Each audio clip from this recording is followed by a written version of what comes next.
Welcome to the Rearview Mirror Podcast, looking back on all that we don't know and a few things that we do.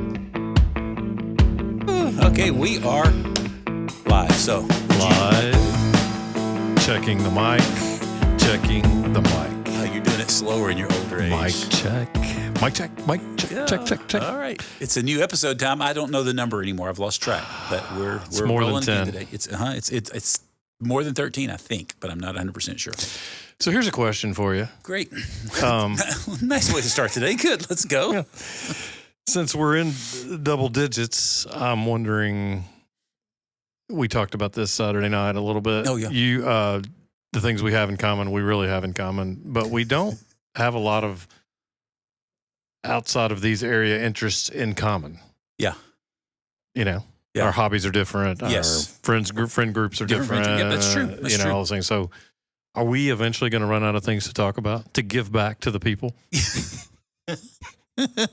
Well, maybe I think I've already run out of things to give back to the people. Maybe we have and don't even realize it So yet. we're just still talking worthless. Yeah. Worthlessness. It's possible, I suppose. Yeah. I don't know. It's funny. Ever since you asked that question, I've thought about that a couple times going. Which part? About, are we going to run out of topics on the podcast? Because, as we've said so many times, there is no topic sheet, which some people think that's the dumbest thing in the world. Why don't y'all always know what you're talking about and planning it months in advance? But that was one of the commitments we made on the front end, is we wanted to just be organic and raw and in the moment. And I think last 2 or 3 times we've gotten together, there's been part of me going, okay, is this the last one? And yet we always find something to talk about. So I'm just kind of crossing my fingers and see what happens today. Yeah. And, honestly, I don't know. I told you this at the beginning. I don't know that I can come up with material for every week. Right. And I remember this. You've done a whole lot more than I have. But back in the day, when I was with a nonprofit, I did a ton of public speaking. Yes. And, man, there were times, ad-lib stuff that went well, and sometimes it didn't. Planned stuff went well. But inevitably, this is what I remember from public speaking. And I was a communications major in college. And so I had to speak all the time for that. Yeah. The things I write down in my preparation that I think are just going to kill it. I mean, it's almost like clockwork. They just go over like a lead balloon. It's just funny? terrible. Yeah. Because I don't know what it is. Yeah. It's weird. It's like you can't recreate the dynamic or the flow. And it's just, man, I say something, I expect everybody to laugh or get a reaction. They're dead. And then you're like a stand-up guy on stage and you got nothing. Yeah. The only thing I'm like a stand-up guy is the stand-up guys that are crashing in those moments, right? Like, oh my gosh, there are those moments, in my public speaking as well, where I've thought, okay, this story is really going to bring the point home. And 1 out of a dozen times it maybe did, but gosh, those other times it'd be like, that's the greatest thing. You look out and somebody is yawning as you're getting to your punchline of your story, and you just realize public speaking is a weird thing, period. Isn't it? Yeah, it is. It truly is. I think that's why I'm grateful that we've done this together, because I think you pushed me not to be worried about being prepped so much, because that's my natural bent because of what I've done vocationally. Right. And yet what I've enjoyed more than what I've done vocationally is honest conversations. So, yeah. When we started, we said we'll do 8 or 12 and see what we think. We've passed that number. I mean, we may be coming to the end, and that's okay too. Well, so how do you want to do the finale today then? It's coming today. What do you want to do? Well, I think today's the day when you go ahead and pull it out. I know you brought it. I had a beer with my younger self that you've written. Well, yeah. Well, then this will be the finale, and it'll be very short. I'm kidding you.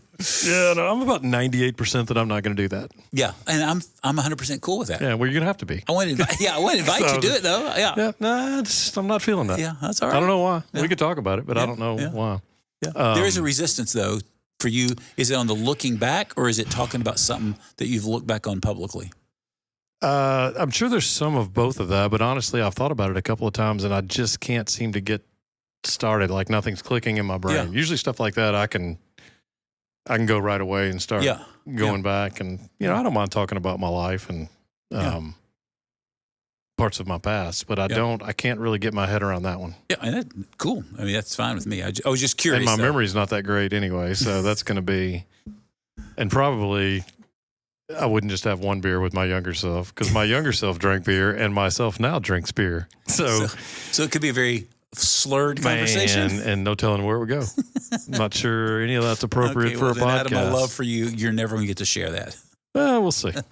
Got time. If we continue on for season 2, Okay. if the network picks us up for season 2, then maybe we're in negotiations right now. Yeah, we did have a request for some merchandise, and Tell me about that. Well, you saw it. Someone emailed us. Oh, you're right. Said, let's talk about merch. I don't know. I don't have any thoughts on merch yet, but I'm sure we've got somebody in that department, in our merchandising department. Oh, I'm sure. That can And I'm sure the work on demand that. will be overwhelming for it. Man, I need to let my financial guy know that there's going to be an influx of cash coming in to figure out something to do that. Oh, you're hilarious. I don't have anything necessarily on my mind today. Hey, so you asked me about the beer with my younger self. That's not going to happen. Your personal trainer visits, how we doing on that? Great. Every week I'm there. I'm enjoying it. I was supposed to start this week, but I had a little procedure on Monday. So they told me not to do anything Monday or Wednesday. So I'll be back Friday. And then next week I'll be going 3 days a week instead of just 1 day. I've just been doing 1 day with him. So I'm going to start next week. I'll be doing 3 days a week. So what are you doing with him? What do you like about it?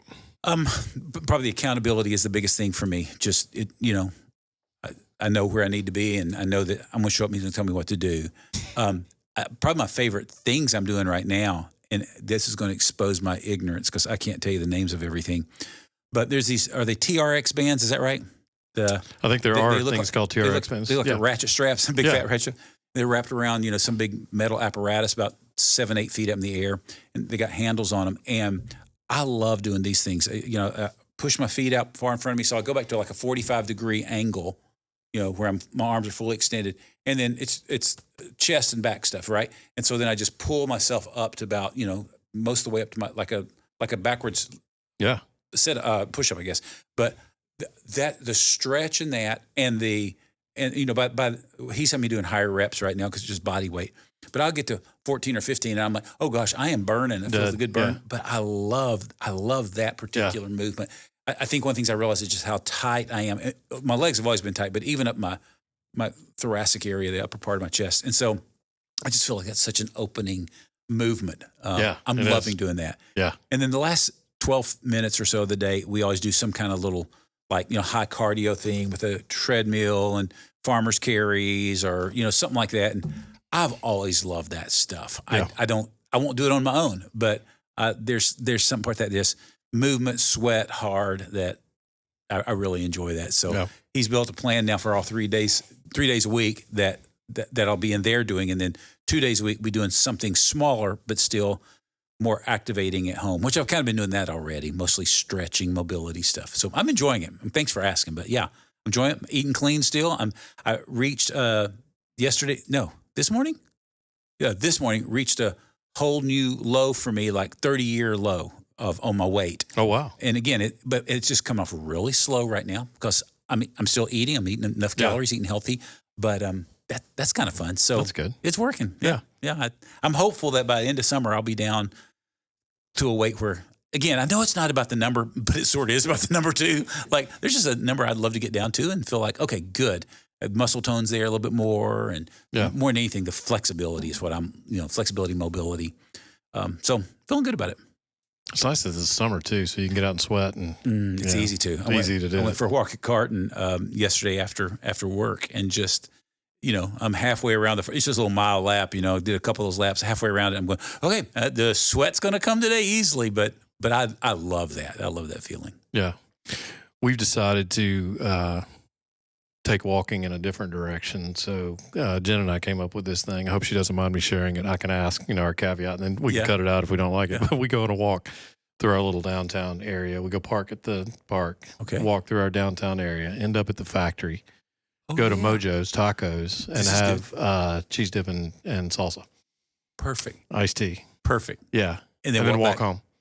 Great. I feel like that's kind of a win-win. It is. It is. That's like Laura and I, we have a thing that we'll start doing now that the weather's warm.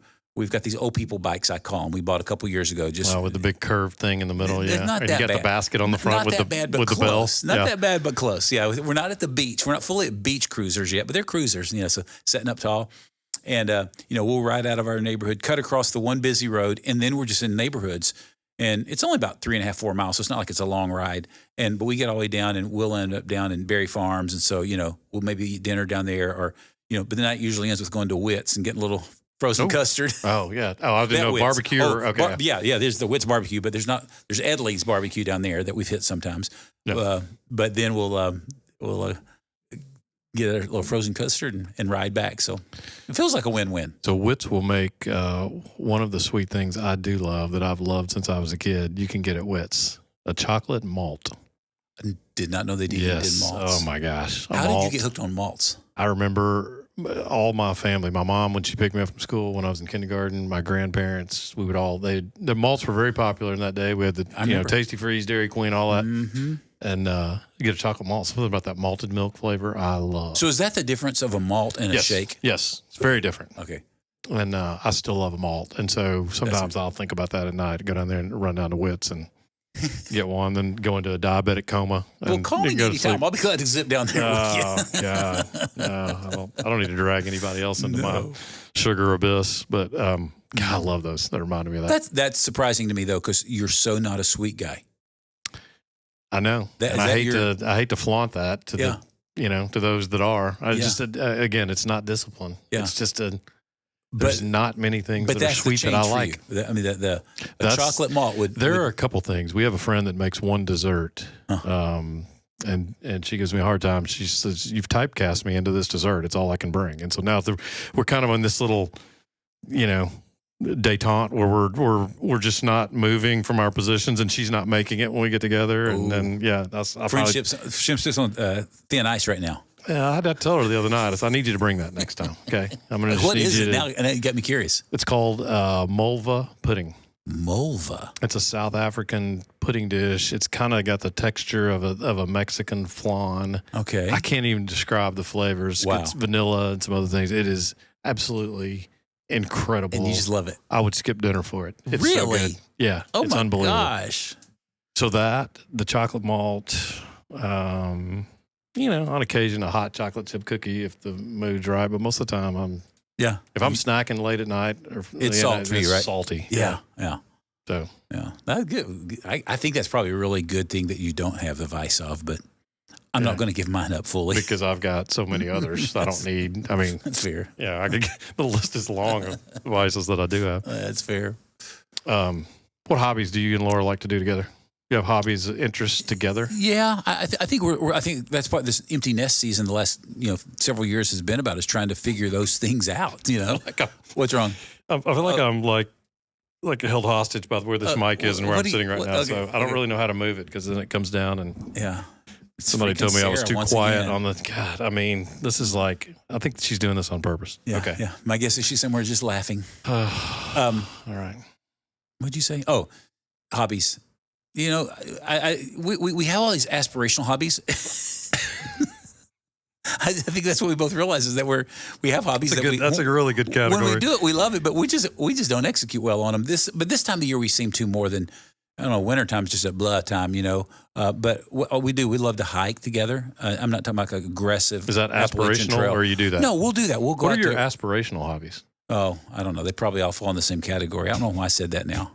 Anyway, but I think the bike riding thing has been a blast. We'll take our bikes down to is it Shelby Bottoms? Yeah, down in Nashville. And it's just this forever long concrete trail, and it's beautiful, a lot of shade. Do that or go out to like say through our neighborhoods or there's a couple other places we've gone up by the library, Brentwood Library, back in the old Concord area. There's some great trails. So we do enjoy when we get out and do something activity-wise together. That seems one of the things. I think the majority of our time when we have a Friday or Saturday free, we'll find a way to say, hey, what can we do with our family or with grandkids especially? That it's weird to say that, but they feel like in some ways it feels like they're our hobbies. Or like Josh, our oldest, and I were talking this morning about building maybe another part of a swing set out at their place or almost like maybe a Ninja Warrior obstacle course, age appropriate for the grandkids out in some woods by his house.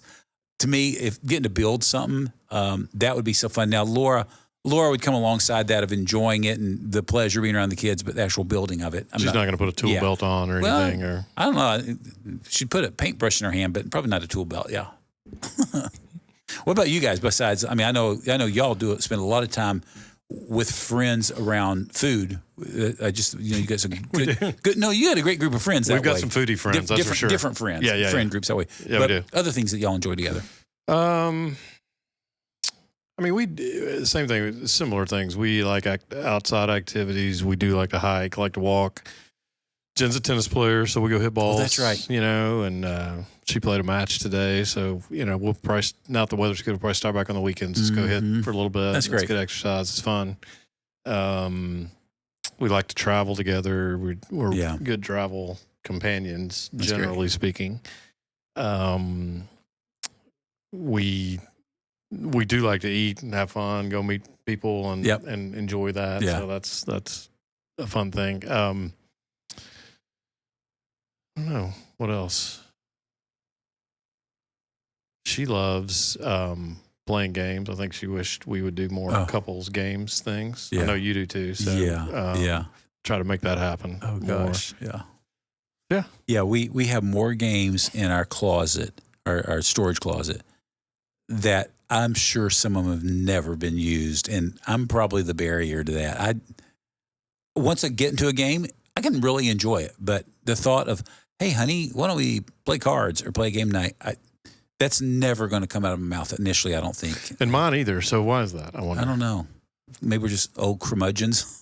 Well, that's true, but you're not a curmudgeon. You're old, but you're not a curmudgeon. Yeah, I'm more of a curmudgeon than you are. Maybe, and maybe it depends on the topic. Yeah, I feel the same way, and I don't know why. I've tried to explain this to our friends, and I don't want to be the barrier to that. So and we've done it before. We'll probably do more of it, but there's something about the end of the day having to turn. I feel like I have to turn my brain back on. Yeah, maybe. And I don't know. It's like, man, I got to think and be into it and figure things out. I think it sounds. For me, it sounds really boring. We're going to sit at a table and play a game. I'd rather talk about something.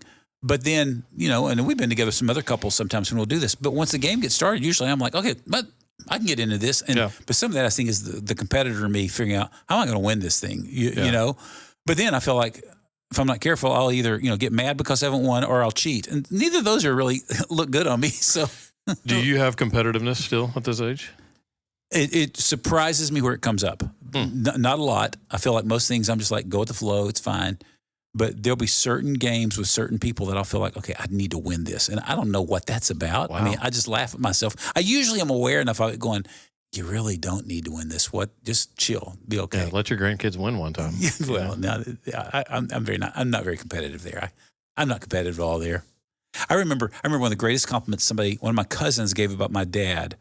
Gosh, I bet I was 11 or 12 years old, but I remember my cousin Cindy said to my dad, and she was like 18, probably a freshman in college, probably had her first general psych class. That's where my guess is this comment came from. She goes, Uncle Ray, you're so good at letting all of us kids win. You never have to win. And research says that's going to keep you happy and make you live a long time. And for some reason, I was like, oh my gosh, my dad doesn't always have to win with kids. And I don't know. I've always thought about that. And I think I don't have a big need. I did it with my kids that I didn't have to beat them. And then part of it too was, I took pride in being able to run faster than my boys until they're like 6. And then I realized, that didn't last long for you. I can't beat them.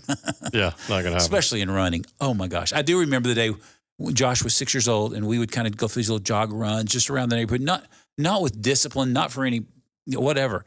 And I remember one day he said, Dad, let's race. And I thought, oh, sweet boy, okay. And I remember going, oh my gosh, I can't keep up.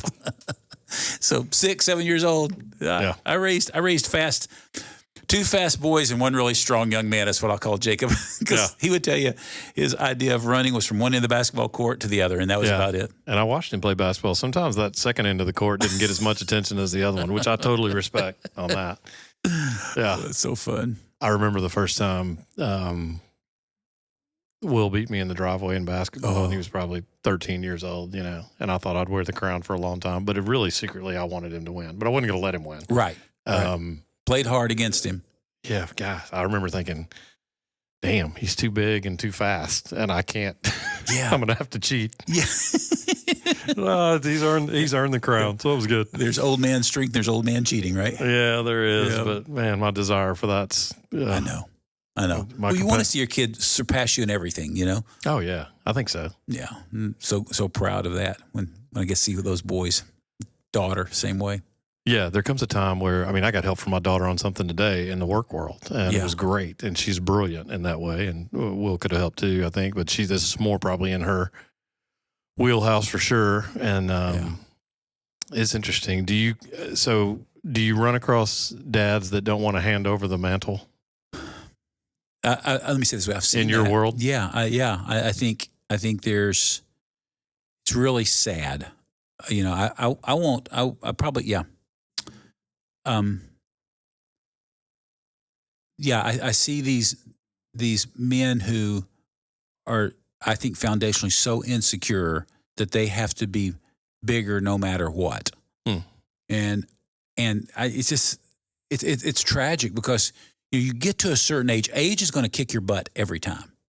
You get to a certain age, exactly. You get to a certain age where your need to be competitive, your need to win at all costs is nothing but ugly. Yeah.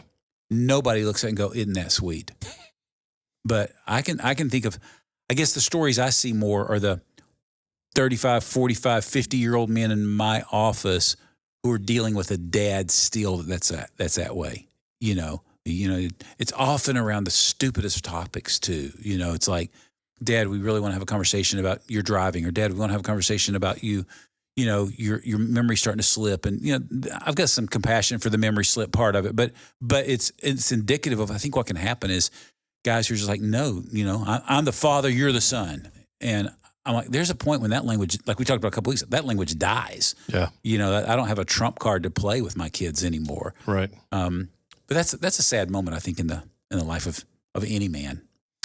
Seen it a couple of times in the work world too, where the son, you know, family owned business or family run business. Great example. Dad can't get out of the way. Yeah. And let the son or daughter run it. And you're right. There's something that's just not age appropriate. Yeah. About that. Yeah. And the dynamic, even around the table, like recognizing your kids' strengths, letting them be the, you know, letting them be the funny one, letting them be the storyteller, you know, not having to have the glory and the credit. And, you know, I'm entering into that. I got nieces and nephews and kids that are funnier than I am and better storytellers. And, you know, sit back and enjoy it. I know, man. right? It's the fruit of your labor, right? Yeah. I mean, at some level, you're just like, golly, look at what this generation can do. And ask better questions, and on a deeper level are good, you know. And so I remember a few years ago, 2-3 years ago, I hadn't thought about this in a while, but I think it was at Thanksgiving is one holiday we were together as a family. And I enjoy those holiday things. And I try to think of something small but special to do around the table before we eat, whether it's a prayer or a reading or just something that I've seen that I just want to use to hopefully, you know, be of encouragement to the family. And so I had my little thing, and I usually will print it out and I have it under my plate. And so when we sit down, I'll usually slide it out. Well, on this particular year, it was, I mean, there was nothing in me offended. I was proud beyond imagination because I don't remember if it was just two of my boys or if it was all the kids. I can't remember. I mean, I can remember what we did, but I can't remember who facilitated it. But I remember one of them just stood up and said, hey, before we gather around the table, can we just gather in a circle here? Yeah, I think it was Josh and Jake. I think they had done it. Maybe Jonathan helped. I'm sorry, I don't remember who. But anyway, it doesn't matter. But they said, we brought this liturgy and we would like to read it and have y'all just listen in. And it was this gorgeous, beautiful, like prayer of blessing and thanksgiving. And I'm sitting there thinking, it's like the crown has been passed, to use your basketball example. And I was just so proud of my boys going, we think this is powerful. We think this is beautiful. We want to read it for our family. And this is the way we set a blessing. And I thought, my little piece of paper will never come out from underneath my plate today. There's no reason for it to. Yeah. And, you know, again, I'm so proud to see them want to own something that simple even. Yeah. I'm so sorry about that microphone. If you can't see him, he is having to play with it constantly. And it's kind of become a little habit thing here too. Yeah. And I'm usually not OCD about this kind of stuff, but it's just, it's causing me to have to move a lot. And this is kind of my sit down, just relax time of day. Okay. With my espresso to sit down and relax. Yeah, yeah. I remember the line in Christmas Vacation where at the end and everything falls apart and Chevy Chase is having a terrible Christmas and he's in there with his dad. His dad's giving him the pep talk and says, you going to read the Christmas story, Dad? He goes, no, it's your house. It's you read it, you know, passing the mantle on to him, you know, and of course you go to sweet things that your family's done and I go to Christmas Vacation. That's kind of similar. Yeah. There we are. Yeah. Yeah, that's good. I think there is it feels like there should be just a natural passing of the torch in some of those family activities that I think gives life to the kids. Yeah. And you and me. One of those I saw, and I'm probably thinking about this because I know Mother's Day is coming up soon. I don't remember how many years ago it was. I don't know, 5, 6, 7 years ago sometime. All the kids were out of the house. And Mother's Day was coming. And, as a dad, when the kids were little, I'd always make sure we did something for Mother's Day, you know, and do a craft or buy flowers or billions of little things you try to come up with to make sure the kids are loving mama. Just training them up, right? And to be fair, our kids were pretty good at that through, high school days. I didn't feel like I had to ride them over it and everything. But as they all left the house and all starting their own lives, and even a couple of them, I think, were already a dad, so that their wives were the key mom in their life, loving on them for being a mama. I remember we were coming up toward Mother's Day, and I remember thinking, okay, it's Saturday. I've not heard anything from the kids. And for a moment, I had this angst of like, I need to rally the troops and remind them that tomorrow's Mother's Day and they need to reach out to their mother. And I immediately was like, so not my job. Yeah. Not my job. And then I felt nervous and anxious about it. Like, oh gosh, what's this going to do to Laura? Right? I mean, this is just the way at least my man brain works. And so I remember talking to Laura. I said, hey, babe, we need to talk about something because I don't know what's going to happen tomorrow. It may be like nothing happens tomorrow. Because I've not heard about anything, and I don't know why I'm even telling you this other than, you're not my mom, so I don't feel like I need to do something for your Mother's Day. I'll do what I always do. I want some absolution. But it's not my fault. It's not my fault. They don't do You're going to have a bad day tomorrow, and it's not my fault. That's what Laura, I want to. I am so blessed with her responses in places like that. She's like, look, I hope I can get to talk to him. I'd like to, but it kind of is what it is. It'll be okay. And I remember the morning came, the afternoon came, and I'm like, oh gosh. And I think we went to Radnor and went for a hike together. We did something just to spend time, and and she's doing good, but I'm feeling the way like, oh, come on. Because in my mind, I think I know what's supposed to happen. That's one of my common threads in this podcast. Looking in the rearview mirror, once again, I was wrong. And I feel like only one or two of our kids reached out to her that day. And then, somebody on Monday said, Mom, I totally forgot. Sorry. Hope you had a good Mother's Day. And again, she rolled with it well. Yeah. And of course, then on Father's Day of the year, I don't think any of them even thought about me, which I'd kind of expected. That was fine. But it's been interesting, I think releasing the need of me telling them what they need to do was a great thing for me to go, it's not my job. And I think watching them these last few years where they every year, they're mindful of things with mom and at the same time their priorities, their own family, as it should be. But they honor Laura beautifully. And many times we get together and it's just kind of this collective day for everybody or maybe a meal somewhere around that holiday. But I think my takeaway and what brought it to my mind was like, you teach your kids to do things that you value and that you think are important. And they're maybe even well-mannered things to do. But there comes a point when they truly own their lives. And you're just like, okay, whatever they do is going to be okay. Mm-hmm. And I wonder, too, if some of it is context. Mm-hmm. Like,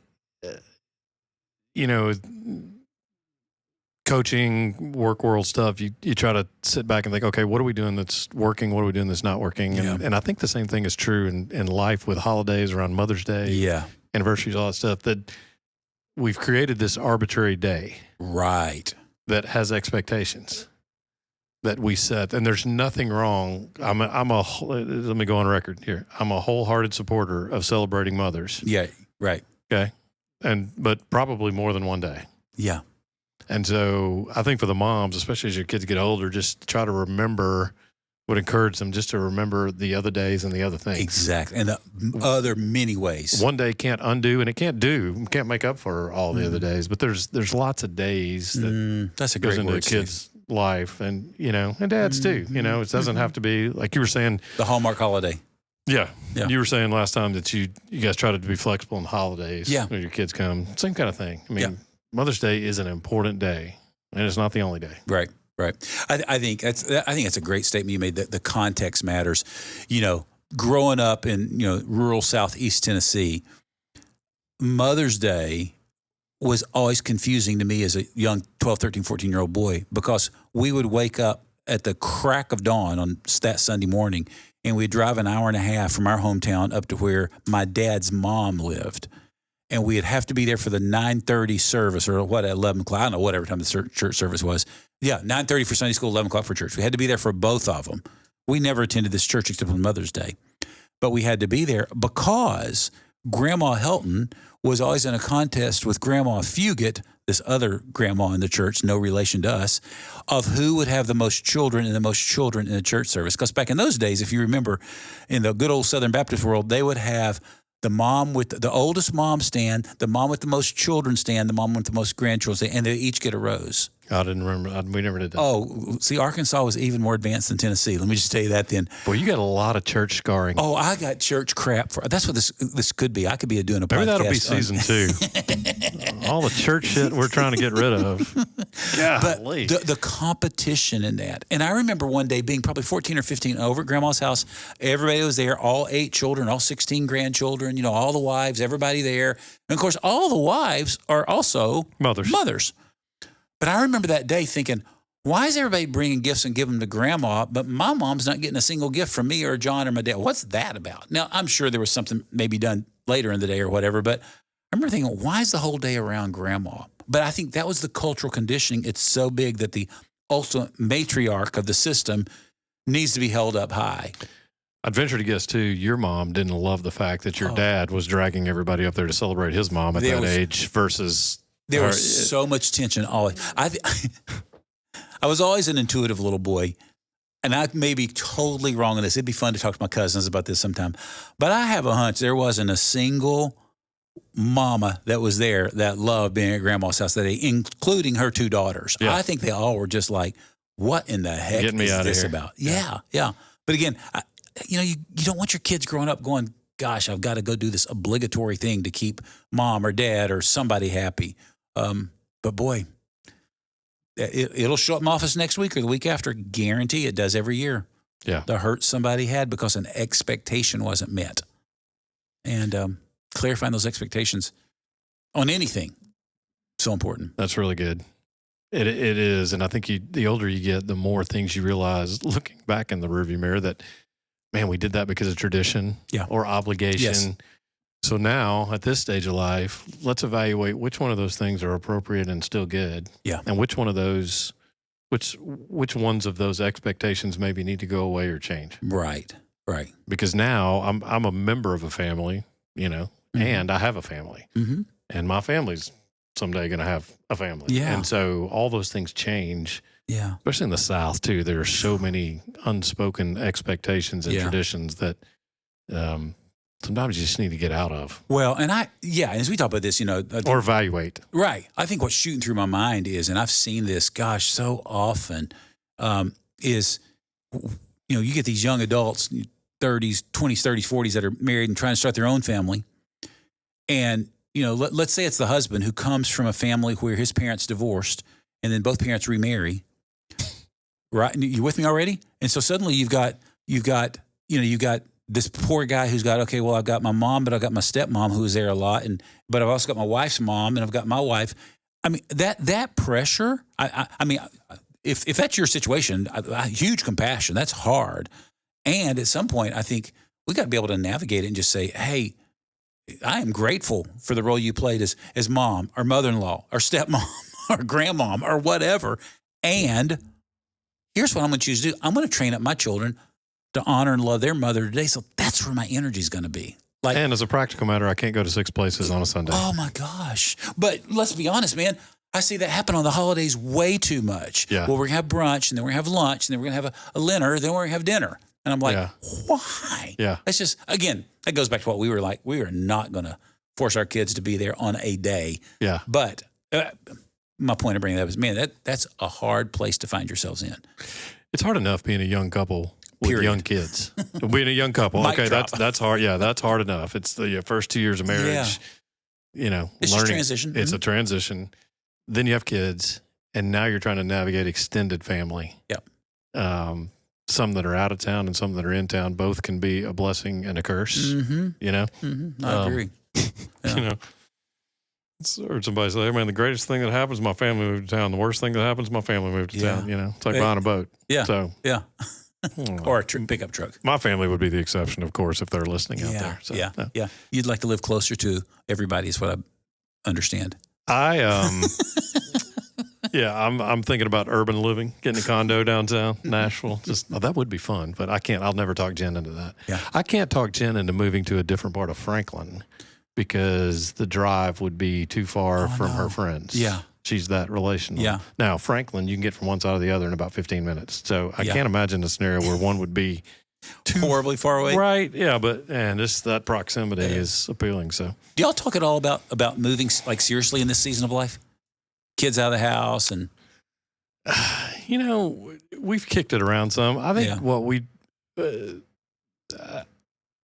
wouldn't want to do this. The pause you hear is, I could live anywhere for a period of time. Yeah. There's a part of me that would love to, and we did talk about this. I could live in a different city for a year, different city every month for a year. Yeah. Yeah. And to me, that'd be a blast. Yeah. I love exploring, traveling. I've got that, me too. Yeah. I absolutely love it. And there's a part of Jen that would like that too. Mm-hmm. We don't talk as much about moving right now as we, it's just been circumstantially harder with some things going on, but we love to travel. So I think we'd probably travel rather than move. But I wouldn't. I think the circumstances would have to be right. Kids moving to a certain area, grandkids would draw us for sure. Mm-hmm. You know, and I'd certainly miss my friends and my golf guys and all that stuff if I lived in a different city. But I think the understanding is, if you live in a different city and you have that kind of flexibility, you'll be able to come back. Right. Right. The reality is, we had dinner with some good. There's probably a couple of couples that we see every week or every 2 weeks, and every other friend group's probably once a month, once every 6 or 8 weeks. Well, they don't know if I'm here for those other 5 weeks or not. Right. You know? I mean, it's text, phone call, or whatever. You know. Right. So, there's a part of me that gets juiced by thinking about moving somewhere. Yeah. But you know, little rambling man. The part of packing up my home and all that, it'd be more like Reacher, toothbrush and a driver's license, probably that kind of thing. Than don't make me have to load that U-Haul. Oh my God, that I don't want to do. Yeah. So, well, and you're really clear about that. Your boundary on helping people move. No, I've had a little back procedure, and even before that, I don't. There comes a point where, Yeah, what's your line though? You pay a certain price for a house, you can afford a mover. That just always makes me laugh. If you need, I didn't coin that. This is from a friend of mine, but I do agree with it. If you need help, I will help you. Yeah. I've helped people move, and I've helped my kids move. Sure. And I'm pretty good at manual labor. It's one of the few things I'm good at. But I'm gonna look at the price you're gonna pay for a house. How much for the house? Yeah, you're gonna pay that for a house, and then you're gonna, just because you're cheap, you want me to help you move. That I'm out. Not at this age. No, I love that. I love that. Again, our listeners are going down from 80 to 3 to 2 to 1. But could you move? You wouldn't move. You got too many kids and grandkids. No, I wouldn't move geographically. I wouldn't mind moving to a different house. I think there's a part of me that, I have so many multiple fantasies. Like, there's part of me, I'd like to live on 4 or 5 acres of land, just have a little bit of space. There's part of me that would love to have no land to ever mow or take care of either. So, I go back and forth on that. I think I'd love to have a first floor master. Our house has always been, when we bought it for little kids, and everything was upstairs, and that was awesome. The problem is, when I start thinking about moving, our house there was an old Amy Grant song said, "If these walls could speak." Our house is filled with so many memories. And I mean, I think it'd be really hard for me to leave our house. Really? As much as I think, gosh, I'd love to go. There's that part of me that wants something new always. And, what can I go start that'd be new? There's just so many memories in that place. And it's well worn. It's lived in well. And even now, the memories that we're building with kids and grandkids, and the rooms that they know that's special room to go into, or the way they play in the backyard, or off our little screened-in porch. It's just like, I don't know. I have this fantasy of, every now and then driving around, and I'll see something on a little bit of land and certain style of house, and I go, okay, we need to call about that. And then I'll be like, do I really want to do that? So I don't know if I would or not. So nostalgia would keep you from it. That's probably a stronger card in my world than I realize sometimes. Really? Mm-hmm. I could see that too. Yeah. I think you have a lot of memories from your past that I've never heard that have come out in this podcast. Yeah. I don't feel like I'm a clutter guy. Like, I don't feel like I hang on to like a hoarder kind of stuff by any stretch. But it's funny, when I growing up, books represented to me something. And I think the best thing to put to words, I think it represented knowledge and accomplishment and success. So I never would check out a book from the library. I'd buy a book. And so there was a time in our home when we had books in like probably 4 of the rooms in our little house, and bookshelves built in, and just tons. And I remember when it came time I thought, Laura was saying, can you just, get rid of some books. And I mean, it was hard. It was like, I felt like, well, I remember where I got that book and why I got that book and what that book was. Everything had nostalgia to it. Mm-hmm. And then I remember one day just going, okay, nostalgia or not, I got too many books, and gave away probably half my library in one fell swoop. And I remember going, okay, that didn't hurt. And so I'm just continuing to downsize on some of those things. Yeah. So it's not that kind of thing, but everything has a strong nostalgic memory to it for me. Mm. Yeah, I don't think that would keep me in my house. We do have a ton of good memories and a lot of fun, and I'm sure there'd be a little bit of that. And I do, so we clean out the attic, from time to time, and I'll look at stuff and found some old journals and some old stuff, Bibles and things, and I thought, oh, man, I should keep those. And then I thought, well, why am I keeping those? Yeah. I haven't looked at them in 25 years. I don't really want to look through them. Yeah. My kids aren't going to look through them. I mean, they might in a moment at my funeral or something, but then what are they going to do with them? Right. No context to discuss it with you, right? Yeah. But I could move on. I could get over the nostalgia and move on. And I think that's part of the... I'm a hard-hearted person, I guess. That's one of where the we're getting there. One of the things Laura's parents did really well, and my dad not so much, and just different worldviews, was they were so intentional in downsizing stuff as they aged, and it made their moves and their transitions as they got older so much easier. And it was still work, but it was so much easier for the family. And my dad, God love him, I mean, he Depression era baby, he had these JFG peanut butter jars, glass jars. Back in the day growing up, JFG was a coffee and peanut butter company in Knoxville, Tennessee. And he would keep these mayonnaise or peanut butter jars, glass jars with lids on, and he would just put extra screws, nails, nuts, bolts. And I remember when he was moving over here and we had to clean his stuff out, I think we threw away probably the equivalent of 10 gallons of screws and little, because I might need it, you know? And again, not a hoarder, but a lot of crap that he didn't get rid of. And of course, to be fair, represent him well on that one. We go down there and we decide we're going to spend a few days. And we know you're fair when representing people. Oh, well, especially my dad on this one. This is actually a good one. I'm not defending because he was a knucklehead in other places. But I remember him, we had a couple days blocked out, and we were going to figure out what we're going to bring to Franklin and what we're going to leave there. And we're probably in the second room of sorting things. And I can see him. My dad hardly ever would get angry, but I could see something was percolating. And he went out on the front porch, and he's pacing back and forth. And I go, what's wrong? He goes, let's just burn it. Let's just get rid of all of it. I said, what? He goes, call Goodwill, call somebody. Let's just give it all away. I don't need any of this shit. And I was like, what? He said, you got a bed for me, right? I said, oh. He goes, that's all I need. Grab my clothes, put them in that truck, and let's go to Middle Tennessee. I'm done. You had an epiphany. It was just like, this is all temporary.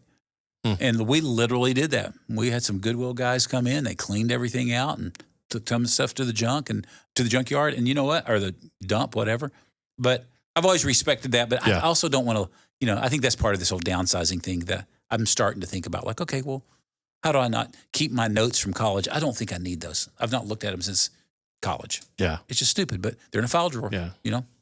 I've got some Sports Illustrateds, and that from back in the day that are, have some famous things on them. And I think, every time we clean the attic, I look at those and go, oh, that's cool. But that's so funny you said that. A couple nights ago, Jonathan and I were talking, and I forgot what we were talking about, but somehow I said, well, I have that first Sports Illustrated when Jordan won his first championship. I still have that. He goes, no, you don't. I said, yeah, I have the Dream Team ones also, and I have like 4 of them from those Chicago days. And he goes, well, why are you not giving me those? And so I went upstairs, found them, brought them downstairs. We were all looking at them, laughing at them. And Jacob's there, and Jacob goes, okay, that one's worth $8. That one's worth $9. And honestly, there was a part of me that 30 years ago was thinking, these are going to be really worth something one day. And they are. $17 for 2 of them. Yeah, so I think they may be in the bonus room. They may be in the garbage too. Yeah. I collected NASCAR stuff for a while when I was in the NASCAR thing in the late 90s. And they had these collector's edition. It's just all marketing. So I had these little NASCARs in these special boxes, never opened them. I've moved them from here to there. After that conversation with John and Jake, I thought, I wonder what those are worth. Yeah. Yeah. Nothing. They're not worth anything. So so now actually they're worth a lot because my grandkids will never listen to this because I've got like 8 of them. So this Christmas, I'm giving each of the grandkids one of those just as an extra gift. Oh, wow. Because they love playing with the little race car tracks. They won't even know what they are. They're just a little toy car. Yeah, and that's basically what it is. Okay. But That's good. I'll probably cry when I get away going, I thought this was going to be worth so much. I'm kidding. That's my retirement. But what I did know that I didn't do is I knew that land was going to be really valuable in Middle Tennessee when I moved here in 1999 because I saw that happen in the western suburb of Chicago. But I didn't buy an inch of land, and I really wish I would have. Sarah and I went driving around the country last night, and we were out on Old Hillsboro, and we have some mutual friends that owned a couple of different farms out there back in the early 90s, or late 90s, early 2000s. And I remember when one of them had, their neighbor was selling like 12 acres, and gosh, it was like under $500,000. And I remember thinking, gosh, that'd be so cool to own. Oh, I can't afford that.